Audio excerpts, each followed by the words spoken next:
안녕하세요. 결혼한 지 2년 된 30대 중반의 여성입니다. 매일같이 다른 사람들의 사연을 들으며 이러쿵저러쿵 한 소리씩 하던 사람이기도 하고요. 그런데 오늘은 제 사연을 좀 말해볼까 합니다. 시부모님도 그렇고 아주버님 부부도 그렇고 어찌 그리 염치가 없으신지. 솔직히 시댁 식구들이 아무리 개차반이어도 남편만 멀쩡하면 이래저래 참고 살아봤을 거예요. 시댁 식구들하고 같이 사는 것도 아닌데 제가 뭐 한다고 이혼까지 하겠어요? 하지만 팔은 안으로 굽는다잖아요. 남편은 무슨 일이건 간에 시댁 식구들과 관련이 있다 싶으면 무조건 제가 이해하고 넘어가길 바랬어요. 남편이 아니라 남의 편이라더니 정말 그 말이 딱이더라고요. 이럴 거였으면서 왜 그렇게 절 꼬시려고 안달이 나 있던 걸까요? 남편은 저희 아버지 건물 3층에서 국어교습소를 운영하고 있었습니다. 저는 1층에서 카페를 운영하고 있었고요. 제 카페에 오시는 손님들은 대부분이 단골이고 남편도 그들 중 한 사람이었어요. 고객 관리 차원에서 손님들이 오면 상황이 허락하는 한 한두 마디 인사도 하고 가벼운 대화도 나눕니다. 나중에 들었지만 남편은 그 대화가 즐겁고 기다려지더래요. 아무튼 몇 번의 대화로 서로 좀 친해졌다 싶었을 때쯤 나이 얘기가 나왔습니다. 제가 33이라고 하니 남편은 잠깐 놀라는 듯 하더니 자기도 33이라더군요. 꽤나 어려 보였기에 당연히 저보다 동생일 거라 생각했는데 의외였지요. 그게 거짓말이었다는 걸 알게 된 건 남편과 연인 사이가 되고 반년쯤 되었을 무렵이에요. 여행지에서 쓸 차를 빌리려는데 남편의 운전면허증이 필요했거든요. 그때 남편이 저보다 5살이나 어린 연하라는 걸 알게 되었습니다. 처음엔 당연히 헤어지자고 했어요. 5살 연하면 제 남동생보다도 어렸으니까요. 하지만 남편은 제가 너랑 나는 안 된다고 할수록 오히려 결혼하자며 더 저돌적으로 나왔습니다. 제가 어이가 없어서 그러면 한번 지금 가진 게 얼마나 되는지 말해보라고 했어요. 예를 들어 현재 얼마나 벌고 있는지, 모아둔 돈은 얼마나 있는지, 시부모님 재산 상태라던가 보통 사람들이 말하는 객관적인 조건들 말이에요. 남편의 수입은 월 300 정도였고 시부모님은 좋은 동네에서 월세로 살고 계시다 했습니다. 재산은 잘 모르지만 소일거리로 한 달에 100에서 200 정도 벌고 계신 걸로 안답니다. 위로 결혼한 형이 있는데 평범한 회사원이라고요. 남편이 모아둔 돈은 3천 정도였는데 그 부분에 대해서는 솔직히 기대가 없었으니 실망도 없었다고 표현하는 게 적절하겠네요. 저보다 5살이나 어린데다가 군대 갔다 오고 어쩌고 이런 거 저런 거 생각하면 오히려 3천을 모았다는 게 기특해 보일 지경이었으니까요. 어떻게든 저한테 잘 보이려고 용을 쓰는 그 모습이 기특하기도 했고 나이를 알기 전부터 이미 만나오면서 사랑하는 마음도 쌓여 있었으니 결국 헤어지지 못했습니다.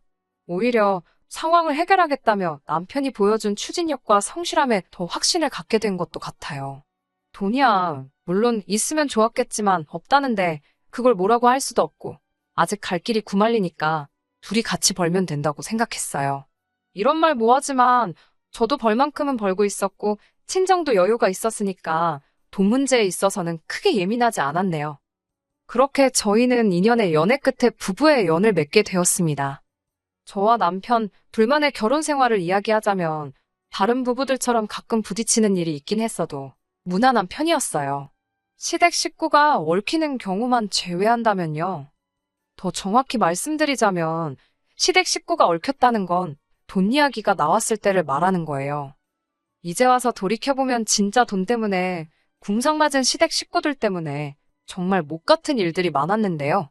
그걸 나열하자면 한도 끝도 없으니 몇 가지만 이야기해볼까 봐요. 결혼 초에 있었던 일입니다. 앞서 말씀드렸다시피 저도 남편도 저희 아버지 건물에서 사업을 하고 있었잖아요. 사람들은 제가 딸이니까 월세를 안 낼 거라고 생각하던데 저도 될 거 다 내면서 장사하는 입장이었습니다. 아버지께선 설령 그 돈을 다시 저에게 용돈으로 줄 때 주더라도 일단 받을 건 받아야 한다며 돈 거래는 깨끗이 하는 게 좋다고 하시는 분이시거든요. 그런데 정말 결혼하고 한 두세 달쯤 됐을 무렵이었어요. 아버지께서 저에게 왜 강서방은 월세를 입금을 안 하냐고 강서방 사업이 잘 안 되냐고 물어보셨어요. 학생 수도 늘고 있었고 옆에 빈 사무실로 교습소를 확장 안에만에 하는 상황이었는데 그런 소리를 들으니 당황스럽더군요.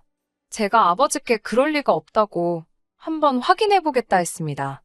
아버지께서는 혹시나 말 못할 사정이 있을지도 모르니 조심해서 물어보라 하셨어요. 괜히 남편 자존심 건들지 말라고요.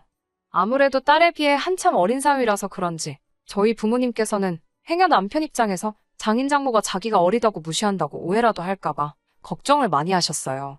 그래서 말 한마디라도 늘 조심해 주셨고 배려해 주셨습니다. 밀린 월세에 대한 남편으로부터 돌아온 대답은 황당했습니다. 장인어른 건물인데 사위가 월세를 왜 내냐입니다. 제가 황당해서 친정부모님은 건물에서 나오는 월세로 생활비도 하시고 노후 준비도 하신다. 다 친정부모님 재산인데 그걸 당신이 왜 마음대로 낼지 말지를 정하냐니까.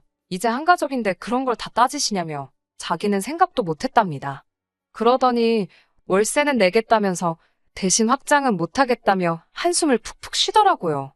이제 보니까 비어있던 사무실도 공짜로 쓸 셈이었던 거지요. 어찌나 괘씸하던지 확장을 할 거면 아버지랑 정식으로 계약서 다시 쓰고 하고 그럴 능력 안 되면 깔끔하게 포기하라고 딱 잘라 말했습니다. 결국 남편은 일주일에 걸쳐 밀린 월세를 다 냈고 확장은 안 하더라고요. 어이가 없어서. 게다가 형제라서 그런지 어쩜 그렇게 똑같이 염치가 없던지요.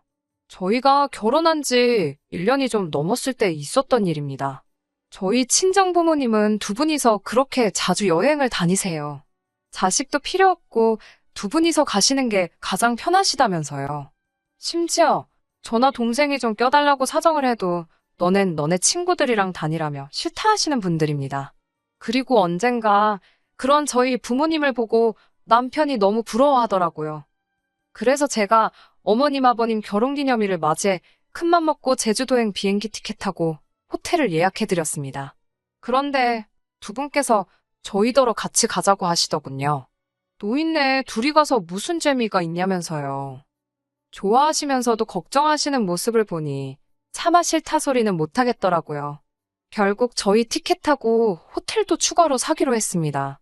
그때 남편이 갑자기 생각났다는 듯이 한번 아주버님과 형님에게도 갈 생각이 있는지 물어보자더군요. 아주버님께 전화를 걸었습니다. 상황 설명을 하고는 어떻게 하시겠냐 물으니 그럼 이참에 당신들도 애들 데리고 같이 가고 싶다 하시더군요. 저는 그럼 제 계좌로 추가 금액을 보내달라 했습니다. 제가 한 번에 카드로 긁겠다고요. 그러자 아주버님께서는 잠깐 말이 없으시더니 어머님 아버님 티켓은 누가 사냐고 물어보시더군요. 순간 아주버님이 보태시려고 그러시나 싶어서 제가 사는 건데 부담 갖지 마시라 했습니다. 아주버님네보다는 저희 쪽이 형편이 낫기도 했고 처음부터 제가 해드릴 생각으로 벌인 일이니 부담 주고 싶지 않았거든요. 그런데 아주버님 입에서 나온 말은 전혀 뜻밖이었습니다. 기왕 제가 쏘기로 한 거 기분 좋게 다 쏘랍니다. 누구 건 내주고 누구 건 안 내주고 좀 치사한 것 같다면서요. 황당해서 저한테 지금 아주버님네 비행기하고 호텔을 전부 다 내달라는 거냐고 되물으니 자기네 사정에 100만 원은 지금 좀 무리랍니다. 그래서 못 가시면 아쉽지만 어쩔 수 없지 않냐고 다음에 같이 가자고 했어요. 잠깐 말이 없던 아주버님이 남편을 바꾸라고 하더군요. 저도 더는 상대하기가 싫어서 그대로 남편에게 전화를 넘겼습니다. 전화기를 들고 있던 남편의 표정이 점점 똥 씹은 표정으로 바뀌더라고요. 그때 전 남편도 저와 똑같은 마음일 거라고 생각했어요. 그래서 저렇게 기분이 나쁜 거라고 아주버님이 정말 뻔뻔하고 염치가 없어서요. 하지만 전화를 끊고 남편은 오히려 저에게 화를 내기 시작했습니다. 형네 사정 뻔히 알면서 돈 100만 원 가지고 왜 그렇게 치사하게 구냐고요. 우린 100만 원 없어도 안 죽지만 저쪽 집은 죽는답니다. 제가 죽긴 뭘 죽냐고. 그리고 그 정도로 없으면 안 가는 게 마치 내줘도 내가 내주고 싶으면 내주는 거고 안 내준다고 욕하는 거 보니까 안 내준다고 말하길 잘했다 싶다고 저도 받아쳤습니다. 그러자 남편이 한다는 소리가 아주버님 볼 면목이 없어서 자긴 제주도 안 간다더군요. 저더러 혼자 시부모님 모시고 다녀오라면서요. 그래서 제가 됐다고 그럼 어머님 아버님 두 분이서 가시게 하던가 당신이 혼자 모시고 가라고. 나는 그렇게는 안 간다고 했습니다. 이건 뭐 돈은 돈대로 쓰고 욕은 욕대로 먹고 기분 더럽다고요. 그러자 남편은 끝까지 한다는 소리가 그럼 제 티켓 사려던 돈은 현찰로 달랍니다. 가서 경비로 쓴다나요. 너무 화가 나서 진짜 구질구질하다고 제가 소리를 빽 질렀어요. 그제서야 남편도 쫄았는지 정신이 들었는지 그만 떠들고 치그러지더군요. 며칠 동안 아무리 생각해봐도 이렇게 뻔뻔할 수가 있나 어이가 없더라고요. 솔직히 결혼 초부터 가족끼리 외식을 가든 나들이를 가든 조금만 돈 든다 싶으면 아주버님네가 이리 빼고 저리 빼고 그러는 게 눈에 빤히 보였어요. 그렇지만 저희와 달리 애들도 있고 아주버님도 외벌이니 오죽하겠나 싶어서 그냥 모르는 척하고 저희 부부가 대부분 부담하고 있었거든요. 저희라고 돈을 쌓아놓고 살아서 그런 게 아니라 그냥 가족이니까 배려를 하고 이해를 한 거지요. 그런데 언젠가부터 아주버님은 저희의 호의를 너무 당연하게 생각하셨나 봅니다. 정말 호의가 계속되면 호구가 된다더니 제가 딱 극골나게 생겼더군요.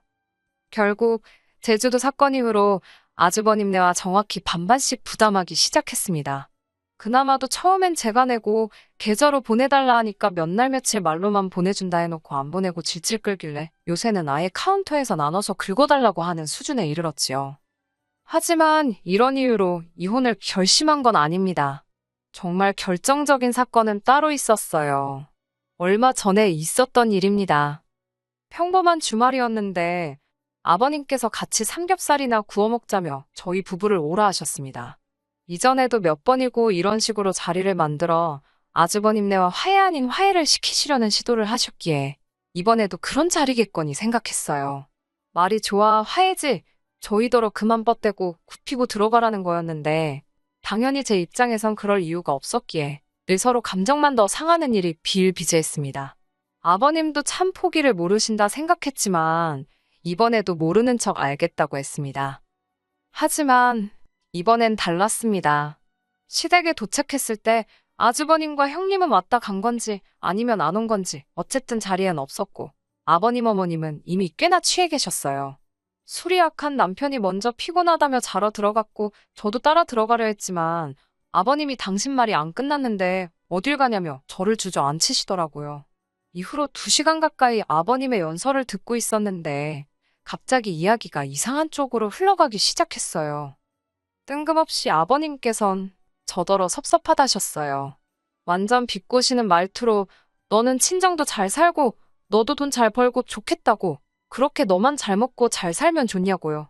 이건 뭐 쌍시옷만 없었지 거의 면전에 욕하시는 것 같더라고요. 그러더니 저더러 너네 친정부모는 집도 2개라 좋겠답니다. 당신들은 월세 내는 것도 빠듯하다면서 저희 친정부모님이 남한테 그걸 전세 줄 게 아니라 당신들 좀 살게 해주면 얼마나 좋겠냐고요.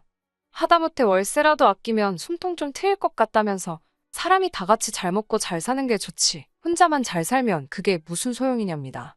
어머님 아버님께서 전세금만 있으시다고 하면 당연히 살게 해드릴 수 있지요. 하지만 전세가 6억인가 7억인가 하는 아파트예요. 제가 알기로 어머님 아버님 6, 7억이 뭔가요? 1억도 없으신 분들입니다. 한마디로 억지를 쓰고 계셨어요. 그러더니 무슨 물꽃 터진 것 마냥 아버님의 불평불만이 끝도 없이 나오기 시작했습니다. 아버님께서는 요새 당신 나이에 차 없는 사람이 누가 있냐면서 돈이 없어서 비행기는 못 타도 차라도 있으면 어디 가서 콧바람은 좀 쐬고 다니지 않겠냐고 계속 차 타령을 하시더라고요. 아니면 택시라도 타고 다니게 돈 좀 달라셨습니다. 무릎이 아파서 지하철이고 버스고 못 타시겠다고요. 뭐 그 밖에도 한 달에 2번 정도는 당신들 체력 회복 좀 하게 소고기 좀 사달라. 돈 벌어서 월세 내고 뭐하고 나면 남는 거 없으니 생활비 좀 보태달라. 별소리를 다 하시더라고요. 솔직히 기도 안 차고 표정 관리도 안 되었어요. 술 취한 사람을 상대로 무슨 말을 하겠냐 싶어 대꾸도 좀 하다가 그냥 말았습니다. 제가 말해봤자 듣지를 않으셨으니 말이 통하지도 않았고요. 그럼에도 불구하고 취중진담이라잖아요. 속으로 저런 욕심을 내고 계셨다니 갑갑하더라고요. 이튿날 아침 일찍 자는 남편은 내버려두고 저 혼자 집에 왔습니다. 이런 결혼을 뭐하러 했나 하는 생각에 감정이 격해져 화도 나고 속도 상하더라고요. 얼마 뒤 남편이 집에 왔습니다. 아무것도 모른다는 표정으로 왜 안 깨우고 혼자 갔냐며 툴툴거리더군요. 남편에게 간밤에 아버님이 하신 이야기를 들려주었습니다. 취하셨다고는 해도 내 마음이 많이 상했고 솔직히 너무 답답하다고요. 그러자 남편 반응이 가관이었습니다. 자기 부모님이 오죽하시면 그런 말씀을 하셨겠냐며 꾹꾹 눌러놓으셨던 저에 대한 실망과 화가 터져나온 거랍니다. 자기가 보기에도 제가 돈 좀 있다고 어머님 아버님한테도 그렇고 아주버님한테도 너무 예의가 없었다는 거예요. 솔직히 이번에 차 바꾼 것도 그렇답니다. 그럴 돈이 있으면 제 차를 업그레이드 할 게 아니라 이참에 아버님도 한 대 딱 사드렸어야 한답니다. 어머님 아버님 입장에선 어린 아들 나이 많은 며느리한테 보냈을 때는 말씀은 안 하셔도 기대하시는 바가 있으셨을 거라고요. 오해하지 말고 들으라면서 자기가 정말 객관적으로 이야기하는 거라는데 어처구니가 없더라고요. 내가 먼저 결혼하자고 그랬냐니까 자기는 저한테 기대고 살 수 있을 줄 알았답니다. 정말 결혼 전에는 별도 달도 따질 것 같더니 이게 무슨 일이지 어안이 벙벙하더군요. 며칠의 고민 끝에 남편에게 이렇게 사는 건 아닌 것 같다고 헤어지자 했습니다. 이혼하자고요. 당신도 무섭고 당신 가족들도 무섭다고 했네요. 나를 무슨 봉으로 아는 것 같은데 이러다 나중에 내 재산 넘볼까 무서워서 같이 못 살겠다 했습니다. 자꾸 나더러 돈 많다고 하는데 맞다고 나 정말 돈이 많아서 너 같은 그지 새끼랑은 못 살겠다 했네요. 적선도 한두 번이지 이러다 지갑 내놓으라 할까봐 무서워서 한 집에 못 있겠다고요. 친정 부모님이 부부간의 말 함부로 하지 말라고 상처된다고 못 주워 담는다고 항상 말 조심하라 가르치셨는데 막말로 말조심이고 나발이고 말이 칼날이라면 남편 가슴을 갈기갈기 찢어놓고 싶은 심정이었습니다. 남편은 이혼해봤자 제 재산의 반이 자기 거라며 자기는 손해볼 거 없다는 멍청한 소리를 떠들어대더군요. 제가 나이도 어린 게 까불고 있다면서 세상 일이 그렇게 네 생각대로 굴러가질 않는다고 어디 좋은 변호사 한번 찾아보라 했습니다. 저희는 그렇게 결국 남남이 되었습니다. 이혼의 문턱까지 가서야 남편은 저에게 정말 잘못했다고 거의 싹싹 빌다시피 사과를 해왔어요. 평생 제 말 잘 듣고 살겠다면서 한 번만 봐달라고요. 원하면 시댁 식구들 그 누구와도 연락하지 않을 자신도 있다 했습니다. 당연히 믿지 않았지요. 남편을 포함한 모든 시댁 식구들을 차단했고 조금이라도 관련 있는 사람들에겐 남편의 거지근성 때문에 이혼했다 했습니다. 사람들이 어떻게 받아들일지 행여 남편 귀에 들어가면 찾아오진 않을지 걱정이 안 된 건 아니지만 또 거짓말도 아니니까 굳이 성격 차이내 모네 말 같지도 않은 변명은 하기 싫었거든요. 비록 이혼녀 딱지를 달게 되었지만 인생 공부 한번 세게 했다 생각하고 털어버려야겠지요. 아, 그리고 지난달에 남편 사무실 계약 기간이 끝났거든요. 친정아버지께서 공실로 놀리는 한이 있어도 너한테는 안 내준다며 계약 연장 안 받아주셨습니다. 남편은 아무리 그래도 남의 밥줄 가지고 이러는 게 어딨냐고 치사하다고 생난리를 쳤지만 이제 남남인데 알게 뭐래요. 밥줄이 이어지든 끊어지든 걔가 물어가든 제 할 바는 아니잖아요. 이참에 남편이 정신 차리고 철 좀 들면 좋겠네요. 인생은 실전이라는 것도 좀 배우고요. 끝까지 들어주셔서 감사합니다. 오늘의 사연은 여기까지입니다. 구독과 좋아요, 알람 설정 부탁드리고 더 좋은 사연으로 다시 찾아뵙겠습니다. 감사합니다.